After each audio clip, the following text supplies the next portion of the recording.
Just get done making a video called from Weinstein to Epstein, how the rich and powerful destroy lives. But it was kind of weird. It was kind of a little heavy for this channel, so I uploaded it to my BitChute channel equivalent. You can find it on there. And I was closing tabs, and I came across Bleeding Fool. I thought, oh well, let me click on their icon and see what they have to say. And Bleeding Fool and Bounding Into Comics are two very good comic sites. I recommend them very strongly. I came across this page, and if you want to know about the history of Comicsgate, I was listening to Douglas Ernst. He's got a comic book out, Soul Demon Soul, or something. I forget the name of it. He's doing it with Timothy Lim, and the comic looks really good. But he was talking kind of about the history of Comicsgate, and if you want to know part of the history, this article on Bleeding Fool covers it right now. I thought I'd take a look at it. Marvel Comics editor-in-chief Cebulsk is a complete failure. Damn, don't pull any punches, Wes. Marvel Comics has been on a downward trajectory in terms of overall quality and customer service for years. Yeah, talk to Nasser. Under the leadership of former editor-in-chief Axel Alonso, Marvel replaced their entire lineup of classic superheroes with new diverse versions. Lowered their talent pay to increase... I didn't know that. Lowered their talent pay to increase profits, decreasing quality in writing and art. They allowed creators to disrespect and mock customers. Yes, they did. Marvel started using bottom-of-the-barrel paper and ink materials. Yes, it comes off in your hands. Well, some do. The publisher became addicted to event series, reboots, and variant cover schemes, and ushered in the era of SJW Marvel. Sales of Marvel Comics, as your boy talks about Squirrel Girl, might have been patient zero. Sales of the comics declined despite the MCU generating significant interest in characters. That's the part that really blew my mind when a couple years ago this whole Comicsgate thing got started. It was, if you went... I didn't understand how these comic books were failing. And then I said, well, Iron Man, the Iron Man comic, or the Iron Man film was such a huge hit because it was a solid movie. It was a lot of fun. I'm talking about the first one. I mean, the whole series was fun, but that movie was great. And then you go to the comic book store, a kid goes to the comic book store and they look for, hey, let me take a look at Iron Man. I want to get into these comics. And the Iron Man has got Ironheart, Riri Williams. No, you gotta have Tony Stark.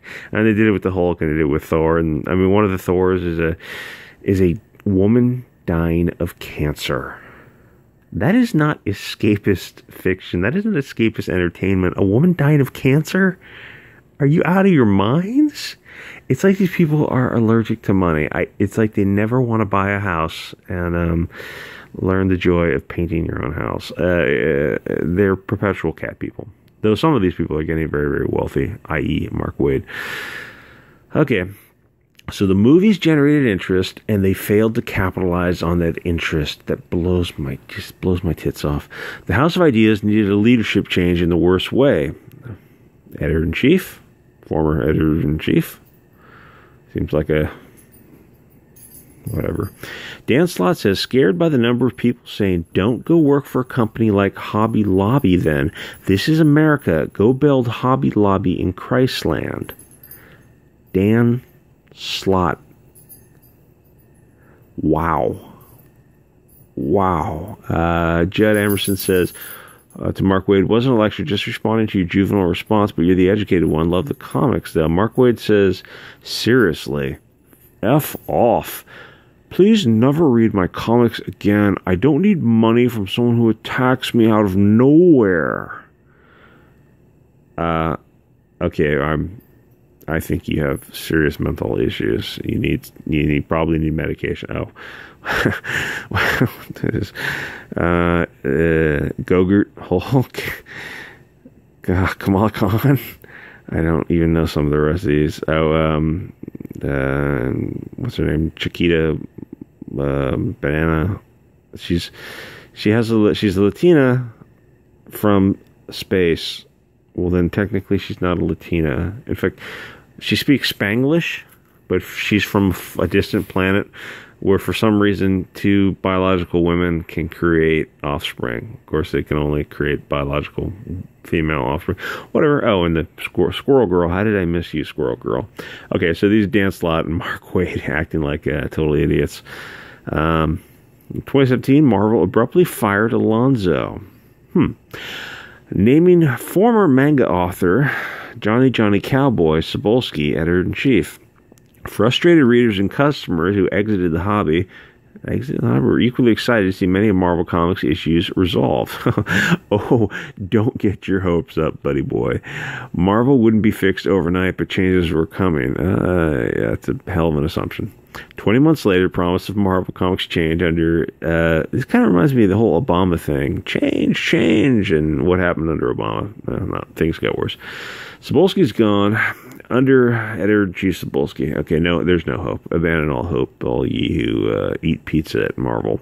There's some progress under his leadership. Marvel features a handful of great ongoing comic series like Immortal Hulk. Well, we must agree to disagree. If you read Immortal Hulk, it is very, very racist and sexist. Except it's racist against people of European descent, and it's sexist against men, but, I digress. Venom, Daredevil, Amazing Spider-Man. Well, I'll take a look at some of these.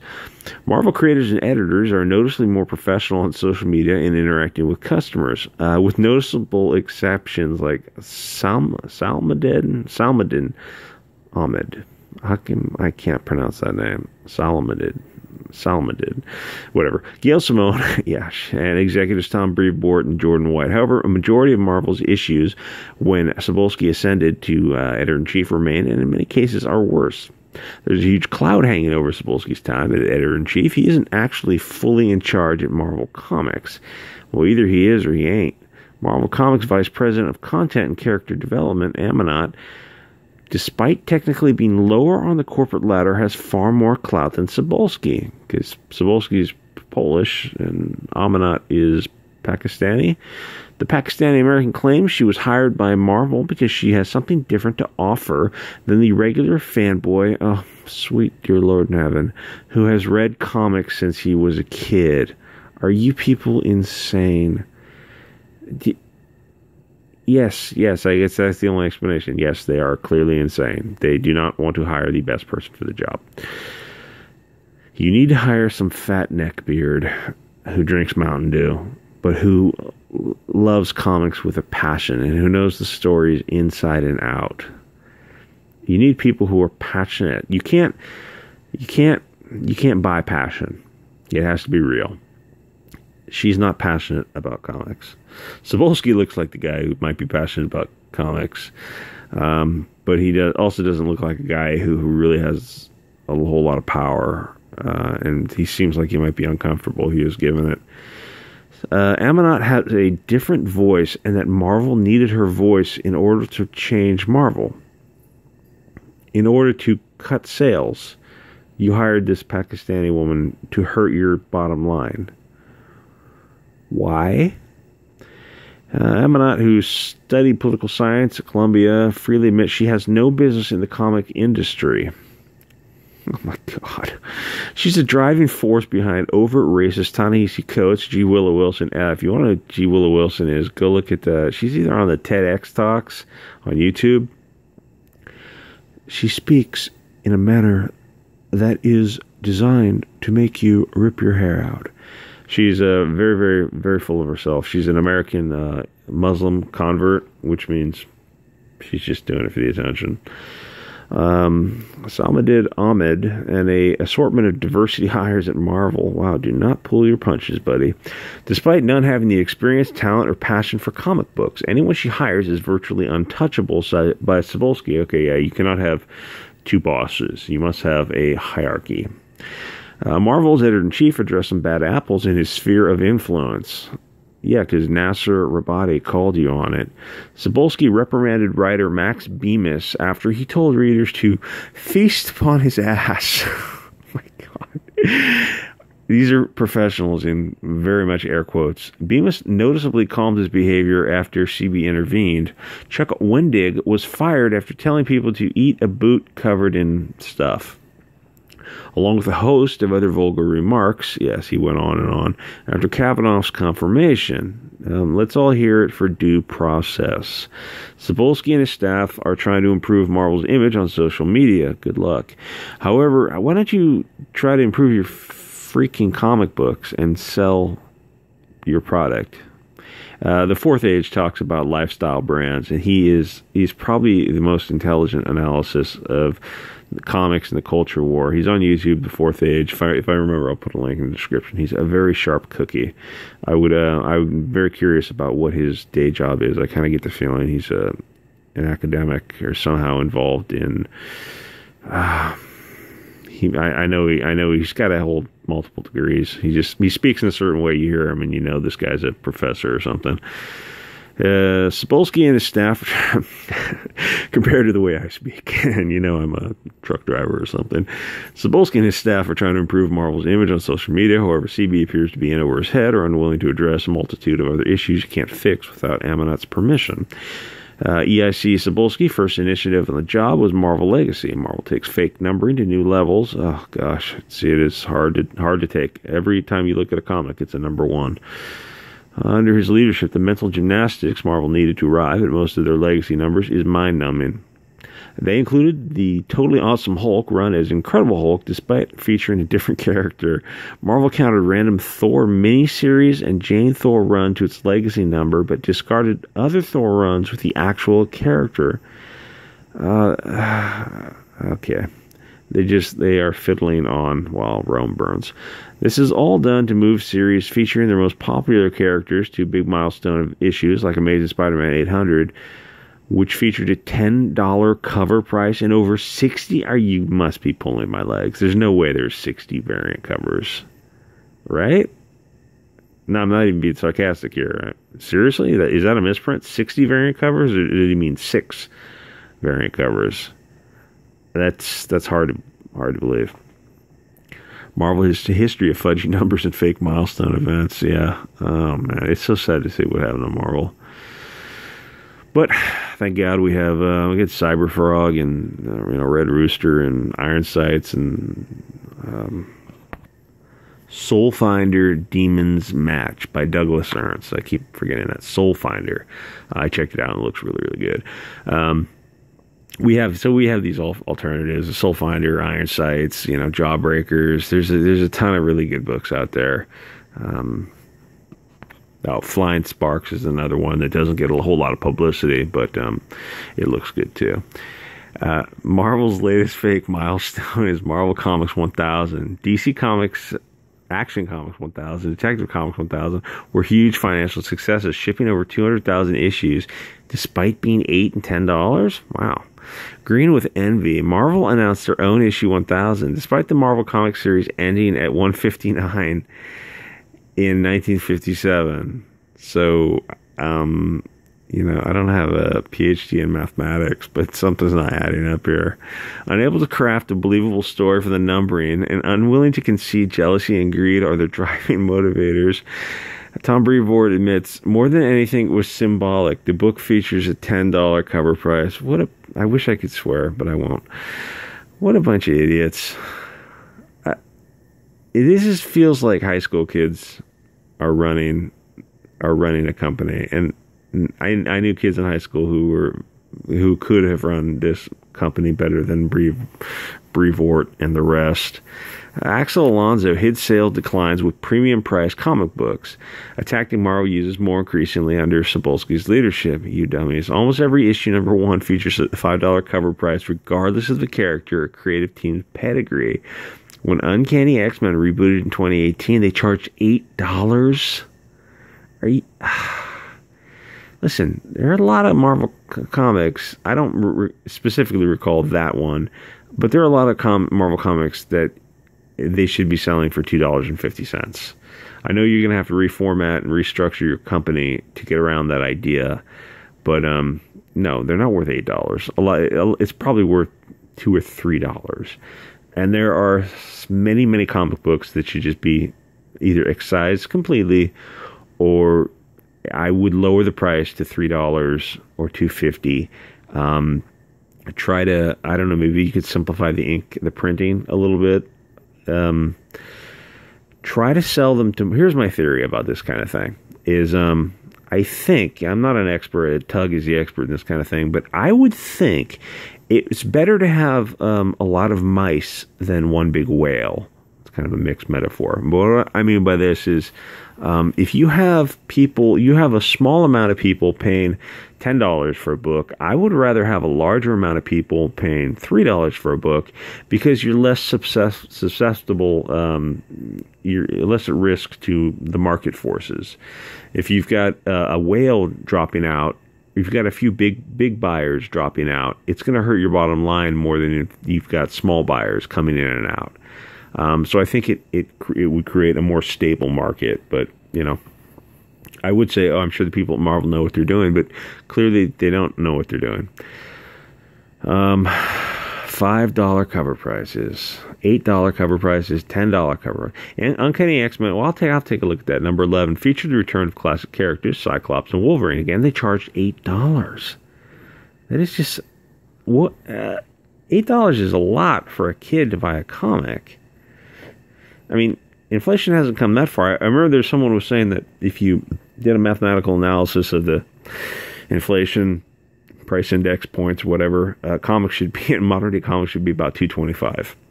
So $8 it's just a cash grab. Marvel made an enormous event out of Amazing Spider-Man 800. Well, yes, Amazing Spider-Man has typically been a very, very good book until they got kind of weird in the past 10 years. Exacting a hefty $10 cover price, they immediately rebooted the series, charging another $6 for issue number 1. This month's landmark, Amazing Spider-Man 25, is another $8 book. 12 short months, Marvel will have released Amazing Spider-Man 800, number 1, and 25, fleecing readers and retailers with each issue. And it's just the tip of the iceberg. Just make a good story and stop with the reboots. That's not crazy talk. CB inherited former Alonso's thirst for variant cover schemes as well. Dear God. The company drove off so many readers, they need loyal customers to buy multiple issues of the same book. Exactly. Or sell retailers in the hope they can flip rare variant covers for hefty profits. That's pretty slim. Unless you show Batman's down below. Hickman's X-Men reboot, House of X, is soliciting 17 variant covers? Based on history, the number will grow to 30 or more.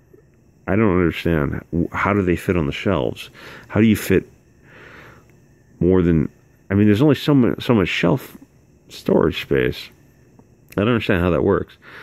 Marvel's also offering retailers deep discounts, incentivizing small business owners to order more books than they can sell to reach limited variant cover incentive thresholds. Discussing tactics when you take into account the epidemic of low comic book stores closing nationwide.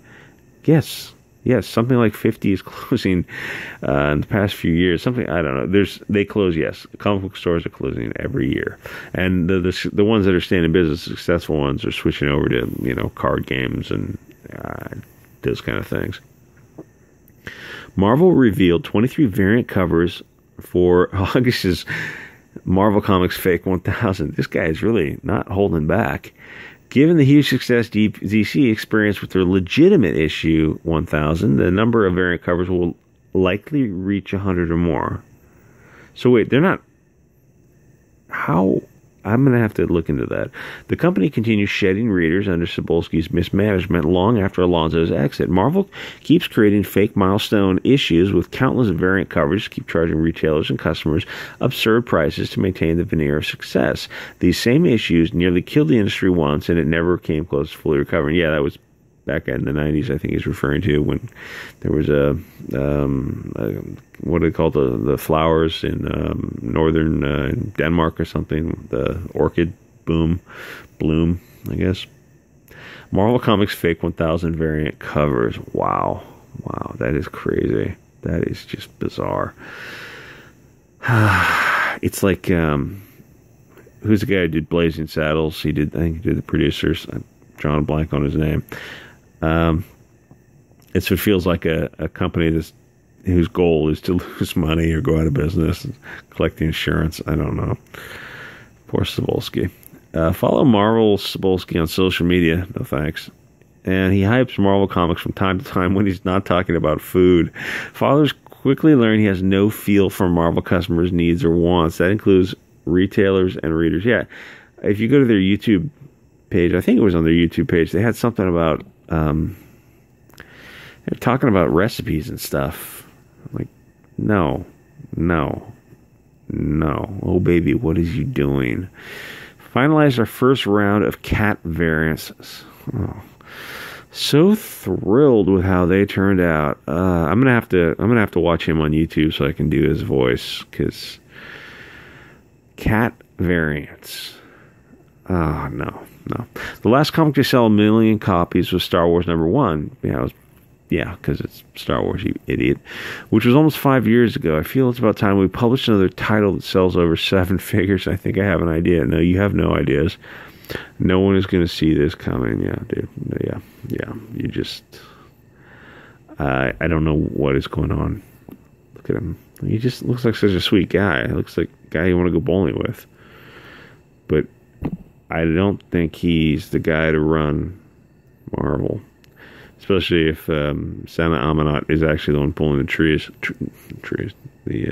On May 3, he tweeted, the last comic... Okay, I'm not going to get into how fake that $1 million figure for Star Wars #1 is, but Disney bought hundreds of thousands of copies for loot crates. Okay. Yeah, 1 million copies seems very, very high in current year. On May 7th, he followed up with, be sure to read every page of every new Marvel comic tomorrow, folks. No thanks. This turned out to be a large series of teasers that revealed creative teams for Marvel Comics Fake Issue 1000. The announcement was met with mocking and scorn from industry readers, retailers, and professionals. Let's open that in a new tab and take a look at that mocking and scorn a little bit later. Even the shill media took a dump on CB. That means bleeding cool. He later tried claiming the May 3 tweet wasn't in fact referring to Marvel Comics Fake Issue 1000 on social media, tweeting at Newsarama, I don't believe I ever said which comic I thought would sell 1 million copies. Please don't assume put words in my mouth. Thanks. Should we feast upon your rear end? Even Bleeding Cool came to Newsarama's defense and called out Cebulsk for blatant dishonesty. Bleeding Cool. CB began counting down to a huge Spider-Man announcement. Fans began speculating what the monumental reveal would be. Spider-Man's probably transsexual. Some thought a comic adaptation of Sam Raimi's never-produced Spider-Man 4 script was coming. Others guessed it would be a crossover with Fantastic Four. The entire industry was buzzing over the big reveal. I don't know, buzzing maybe is strong, a little bit strong. CB claimed in his final 20th June tweet, almost time for At Marvel's big announcement. Almost time for the comic industry's collective jaw drop. I am feeling underwhelmed here. The entire industry's jaw did drop in laughter when Marvel announced J.J. Abrams. Oh, that was the thing? Secured a writing gig on Spidey for his son, Henry. Okay, I didn't realize that was what he was talking about, because I remember when he made the announcement, I just kind of put it in the back of my mind. I just tuned it out entirely. I didn't even think about it. Nepotism generated zero excitement or enthusiasm for the company. Marvel editor-in-chief Cebulsk is the worst hype man. Now, when they talk about, people are talking about privilege, I guess it's not white privilege, but Jewish privilege. These are the faces you're talking about. The extremely wealthy and powerful people. Just, they do not understand what normal life is like. And I remember John Layman, he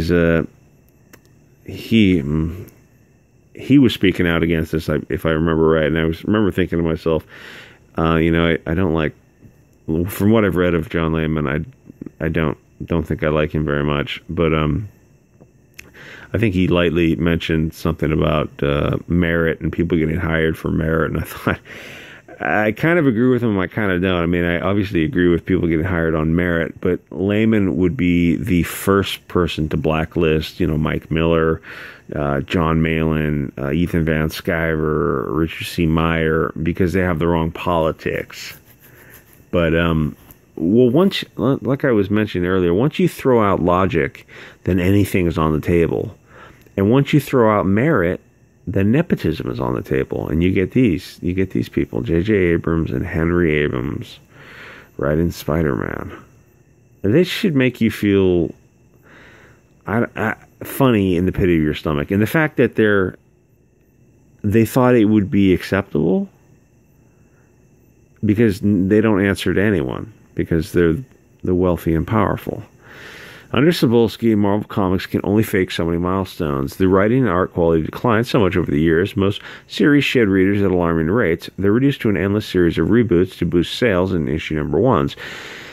X-Men was rebooted in 2017 with X-Men Blue and Gold, later adding X-Men Red. Great.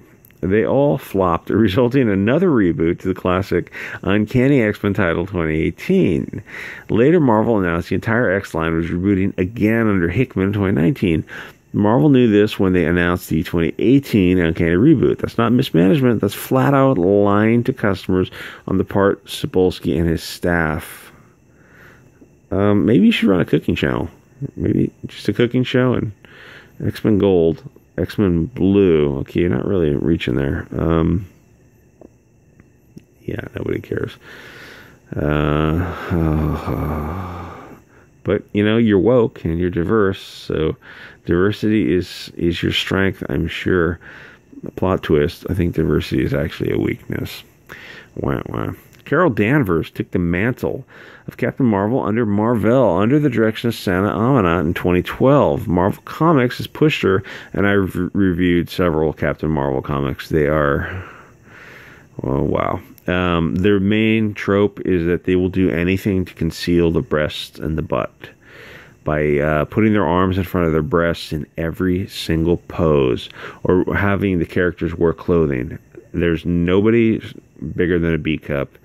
And every rear end shot where they should show you a shot that should get your attention, they hide it in shadow. It is the most 1984 bizarre comic book I've ever read. I'm sure the artist just hates working on it. Oh, the character series have been rebooted 9 times in just 7 years, many times with the same writer. Every time the series reboots, the sales drop even faster than the last, and it's canceled. The cycle continues under Cebulsk. Marvel Comics released 5 Captain Marvel series during its very brief time as editor-in-chief of the comic. I didn't know it had been 9 times? 9 times? Rebooted 9 times? With the same, sometimes with the same writer. That is insane. Everything Marvel does, I keep saying that's insane because, you know, what's the definition of insanity is repeating the same pattern of behavior and expecting different results. Of course, that's what they're doing. The constant reboots under Marvel editor-in-chief Cebulsk are testaments of his laziness and likely his complete lack of marketing skills. Amen, brother. Every issue number 1 may be a jumping-on point for new readers, fair point, but it's certainly a jumping-off point for customers fed up with constant reboots and overpriced issues. Fake milestones and constant series reboots don't fully quench Marvel Cebulsk's thirst for fleecing retailers and loyal readers. Marvel continues releasing multiple pointless events annually. Age of X-Men is one of the worst Marvel events in years. The rumor Marvel expected Hickman to arrive much sooner. Marvel needed to generate new sales. In the meantime, X-Men Group editor White rebooted Uncanny X-Men, releasing it weekly for 10 issues. For the sole purpose of creating this event, it was thrown together with little planning. The final product's quality is as abysmal as the sales. Age of X-Men is a total failure and embarrassment for Cebulsk. Cebulsk has but the thing is, nobody holds them accountable. I mean, they're a publicly traded company, I assume. But I guess they're a division, a subsidiary, a wholly owned subsidiary of Marvel, which is now wholly owned subsidiary of Disney. So maybe they're just such a... The thing is, publicly traded companies, you have the big shareholders and the banks who own a lot of shares for the mutual funds and stuff, the institutional investors. They should be watching this more carefully. And even if Marvel Comics, the paper comics, and digital sales were like 1% of the company's bottom line, 1% is not nothing. You know what I'm saying? People should the big stockholders should be holding their feet to the fire, and it's weird that they're not. So I don't know how they're getting lost in the weeds here.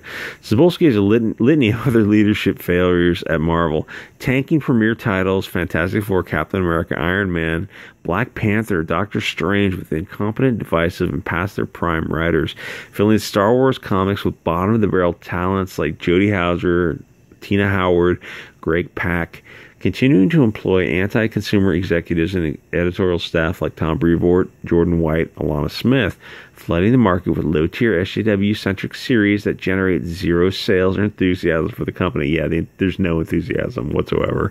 And continuing to hire young adult authors with no interest in comics, the characters, or its amazing history. Yes, you need to hire people like this, the author of this article. You need to hire these people, these bounding into comics people. I know you probably hate them because they're criticizing you. But if you hired these people, if you hired Ethan Van Sciver, if you hired your boy Zach, if you hired any one of the top Comicsgate people, I know it sounds crazy. Like, oh, they're just YouTube personalities. They would do better because they could do no worse. They are fans. If you hired Douglas Ernst, he would help. I know it sounds crazy, but he would help turn your company around. But that's wrong think, and we were always at war with Oceania. Marvel Comics improved in some areas under Cebulsk. Their upper crust of comic books are very high quality. His creators, with a few notable exceptions, are more professional. But many of the issues plaguing the company when Cebulsk became editor-in-chief had only gotten worse. It's not necessary that Cebulsk wants to do a bad job or hates the customers. This was his dream job, and quickly found it was his worst nightmare. Yeah, it sounds like you need somebody with backbone, with a clear vision, and he or she has got to wear the pants. They've got to be the boss, and the buck has got to stop them. All those cliches. You have to have someone who's clearly in charge, and who's someone who can look at Santa Amanat and say, "Oh, you're fired. You're not. Change your ways, or you're fired." There are about 24 people who he should look at and say, look them in the eye and say, point to their Twitter, their social media, their Facebooks. Tell them all this stops right now. No more calling people socialist, German socialists. No more attacking Trump or Trump voters. All that politics goes away. If you want to work here, there's no more of that. It ends. So if you want to move on, you can resign now. And, I'll recommend you somewhere else. But if we're taking a new step forward, we're not going to insult the customers. We're not going to insult their politics. Doesn't matter if it was a time of Obama and say half the customers were Obama supporters, and the company was a right wing. I would tell them, no, you do not insult the president. You do not insult the followers of the president, the fans of Obama. Just you don't mention it. If you're working for Marvel. If you want to talk politics, and you have an anonymous account, but as long as you are publicly, or either you work for us anonymously, or you have an anonymous second account where you can talk politics, but you're working for us, you don't talk about Obama, you don't talk about Trump, you just talk about selling great comics and making money. Being subservient to Santa Amanat surely, but that's crazy talk, right? Surely hinders Cebulski's efforts, but it doesn't excuse Marvel Comics' continued reliance on fake milestones, pricing and variant cover schemes, constant reboots, and worthless events. Cebulski is likely in way over his head and doesn't have the required marketing skills, business acumen, or creativity to fix Marvel Comics. He might have all of those things. I actually think it's a question of backbone, a question of having a clear vision. I want to make Marvel Comics #1 again. Oh, they already have a #1 market share. Yeah, it's just maybe it's of a shrinking market. I want to write in black ink. I don't want to write in red ink anymore. I want to make us bigger. That should be the simple bottom line. I want to make us bigger. What does your shareholder perspective say? I want to make us bigger. Okay, well, we know what you mean by that. You want to sell more issues. Marvel will continue shedding retailers and putting LCSs out of business until a competent leader who understands how to fix issues rather than maintain the status quo arrives. Likely nobody wants this more than C.B. Cebulski himself, Johnny Cowboy. At this point, even he knows his time as editor-in-chief at Marvel is a complete failure. For a more in-depth look, please view the video below. Is this by you guys? I will take a quick look at this. Wes is a Christian husband, father, comic industry YouTuber. He's commanded satellites, worked inside a mountain serving the Afghan war, journeyed the globe from Alaska to England to the Republic of Korea. proud expatriate living with his best friend and wife, their 2 kids, more blah, blah. Check out Wes's YouTube channel. Well, okay, I want to check out the comments if there are any, but I will check out Wes's YouTube channel. See, this is 2 days ago. I can't believe I didn't see it. This is an amazing article, and I don't think anyone else covered it. It is kind of the history of comics, Comicsgate, a little piece of it right here in one article. Marvel needs a wholesale cleansing. Yes, they do, and it won't happen. Don't get your hopes up. As long as Santa Amanat remains, there will never be any significant or lasting change at Marvel. Of course, if she's ever given the boot, another just like her will take her place. Yes, it's exactly what will happen. They might as well just fire her and hire Mags Visaggio. At least, I don't know. I kind of think of Mags Visaggio as kind of our girl, because she's had so much back and forth with people that, I don't know. I feel some empathy for her. I feel the entire industry is doomed at this point. I hate it just as much as you who read this, but the stranglehold these ideological loons have is a death grip. Yeah, exactly. Corporate comics are doomed. Comicsgate is the future. Yeah, there's no progress. Total reformation. From the top to the lowest position, leave only the professionals committed to doing quality art and scripts to entertain the reader, and send the rest away. The first to take a foot in the butt should be Santa Amanat. Now it will take a long time for this to happen. Maybe when it does, no, it's too late. I've actually been kind of black-pilled on the concept here. Another moron will take her place. Yeah, I don't understand Marvel Comics. Maybe someone can explain it to me. Bowfinger reference. Even the cast and crew of Chubby Rain was more competent than this ship of fools. Bowfinger reference. I don't remember. I remember the film, but I don't remember that to that degree. And I'm kind of surprised anybody, Mr. Tonebone, remembers the film to that degree. But before I read all those comments, let me take a look at this guy's YouTube channel and give it a sub. Wes Daugherty. That was a very well written article you just did. 600. Oh, Thinking Critical. Why does that ring a bell? Subscribe, Thinking Critical. I'm not subscribed, but I don't think I'm signed in. I don't think Kindle has an app for YouTube. It's kind of unfortunate. But Thinking Critical, 700 subscribers. I will check them out a little bit later. Anyway, this is Bleeding Fools. Amazing article. This was a very, very good article.